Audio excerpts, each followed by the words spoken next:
Hitu YouTube channel na video sin na bon chavin kazana salam kahin bolin tu ni hin online earning money zat tam ta la khat ana vel haki no hitin iti ki bol ham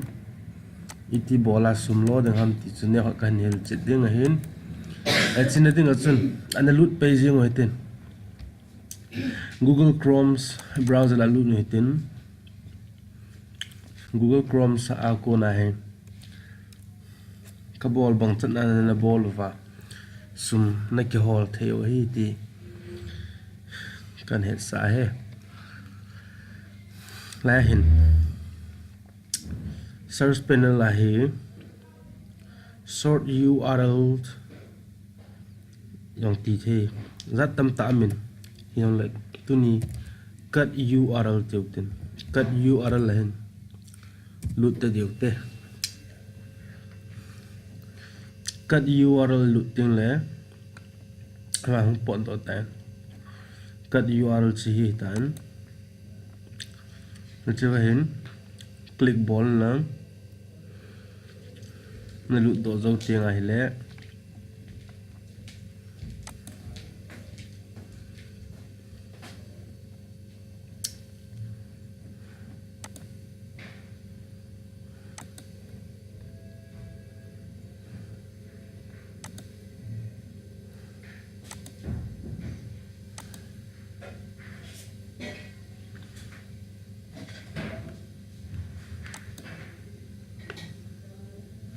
che in cut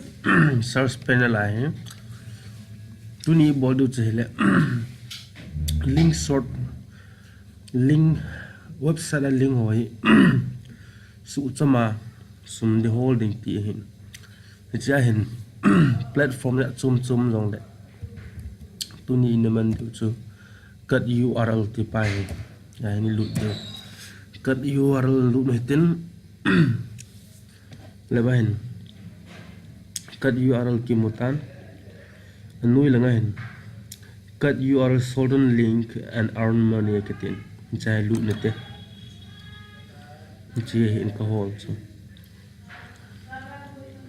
link hi su chom ding eman modify boarding ban le ati su share boarding a hin chi hong pot do tan dashboard langa hi sign up na bol nga jin account na nei sa hi ta login na bol nga hin a hi account na nei lo lai ti ya chu sign up na mail lang hin chun lai hin form hung ki pin tin form hung ki pia chu register na ki bon na dinga na min kin lai hin form comment ki sun ka ti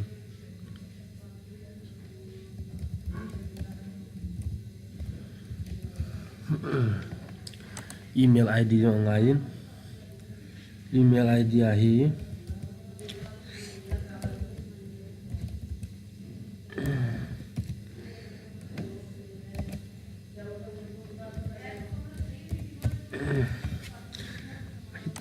hitan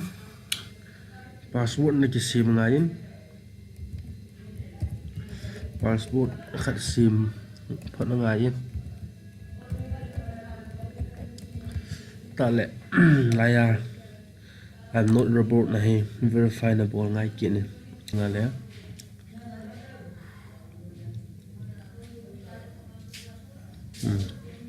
lai ai good tam si click bol ngai ta le na register report nga le kisai ta bang hitan lai your account has been created lai hi nzwa ilut now khat address ipi ho wa chu lu the hin sign in na bol de hitan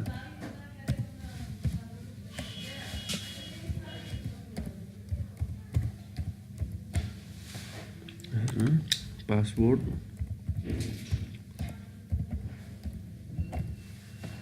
sign in bol te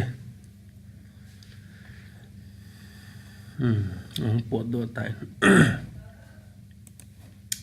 चाहे link shorten board दान ही इति link shorten के बोर्ड हम चाहे रहे shorten new shorten link tiền chỉ mẹ tiếng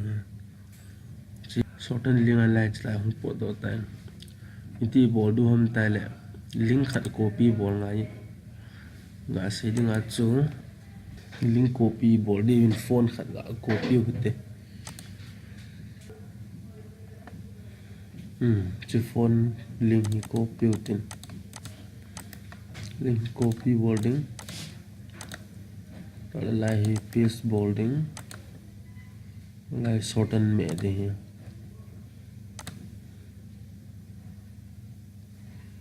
thì ông bộ đồ tay chỉ phải copy bolding lại mẹ là copy hi riêng hoặc là new tiệm hi holding lại new tiệm lại hi new tiệm mà vào hi paste nó bolding mà lại enter nó mẹ tiếng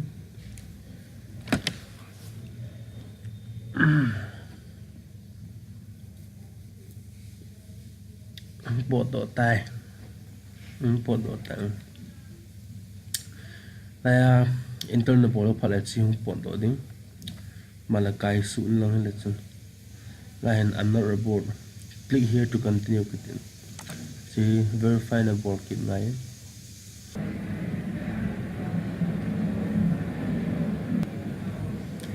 verify cái board sai tại lại here click here to continue nó board lẽ nuôi là ngay chỉ second ông kịp in second yang thuyền do phát lệ zero hi phát lệ link cho ready tại lại get link lại 5 second ham 10 second ham pan account down chỉ hin 0 second à hom phát lệ này cái trái hết chỉ get link là click ai lẽ cái trái tại ông bộ đỡ tay link cho chi hi chỉ link là sim pen pa hi nó normal tin nó đam tile lại amen chỉ manage link ai lút để hình lại all link ai lút này lẽ all link ai lút link nó sim độ pen số hùng đi chỉ nó link sim cho chị tan Xiaomi Mi4 price specification feature comparison thì chị đang man link nó sim cho hình na link sim ji hi ama original pasa shot na hin link na sim ho hin that na link ho chu dashboard and villaging lai hin total view khat hin sum ong ke hap zin view link na sim ho chu share na ha bol chana chanang dinga pha hin menu view an ha bol tinga le nang sum na mu ding ti na hin cho hi watan na sim lang hello chun payment proof na men chele the link sim do uc refer earning ho daily cpm ho hi chan chui tan te